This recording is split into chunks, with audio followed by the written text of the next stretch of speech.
Isang fox nagnakaw ng manok, ngunit nahuli siya ng matandang lalaki, kaya't natakot ang fox at tumakas. Habang nagmamadali, tumalon ang fox sa bakod pero nahulog ito sa sanga ng puno at di makaalis. Takot ang kanyang mga mata, alam na niya kung ano ang mangyayari sa kanya kapag nahuli ng tao. Sinubukan niyang makawala sa pagigkas pero nahuli pa rin siya ng matandang lalaki sa leeg. Pinilit niyang kumilos at makawala, ngunit mahigpit na hawak ng matandang lalaki ang lubid. Handa na siyang sumuko sa laban. Hindi inaasahan ng fox binitiwan ng matandang lalaki ang lubid. Nagulat siya at dahan-dahan umalis sa lugar pero hindi niya alam, labis nerbiyoso siya at habang tumatalon sa bakod, naipit ang kanyang buntot sa bakal na pinto. Dahil sa labis na pag-igkas, nasugatan ng husto ang kanyang buntot. Nakita ng matandang lalaki ang napaka-awkward na fox at medyo naawa. Pero nagpasya pa rin siyang tulungan ng kawawang fox kahit na may panganib na makagat siya. Matapos ang ilang pagsisikap, nahuli ng matandang lalaki ang leeg ng fox. Pagkatapos, tinanggal ng matandang lalaki ang buntot ng fox na naipit sa pinto. Alam niyang nakatagpo siya ng mabuting tao. Hindi na nagprotesta ang fox at nailigtas siya ng matandang lalaki. Malubha ang sugat, kaya't dinala siya ng matandang lalaki sa ospital.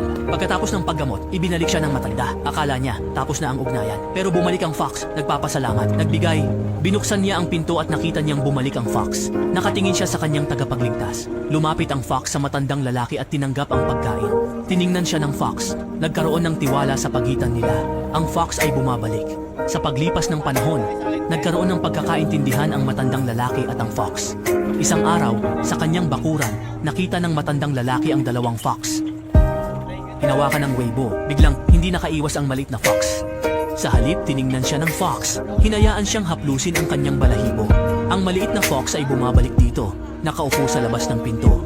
Sa paglipas ng panahon, ang fox ay naging bahagi ng buhay ng matandang lalaki. Isang araw, sa kanyang bakuran, nakita ng matandang lalaki ang dalawang fox.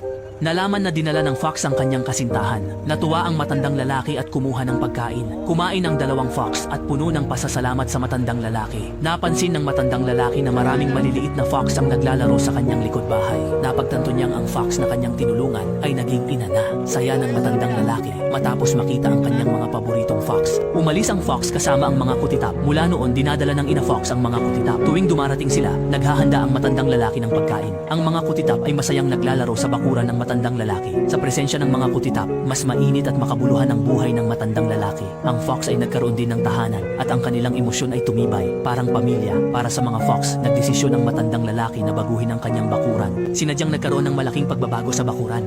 Ngayon, sa bakuran ng matandang lalaki, madalas marinig ang masayang tawanan ng pamilya ng fox at ang pagkakasundo ng tao at hayop ay maganda ang pagkakalarawan sa maliit na mundong ito.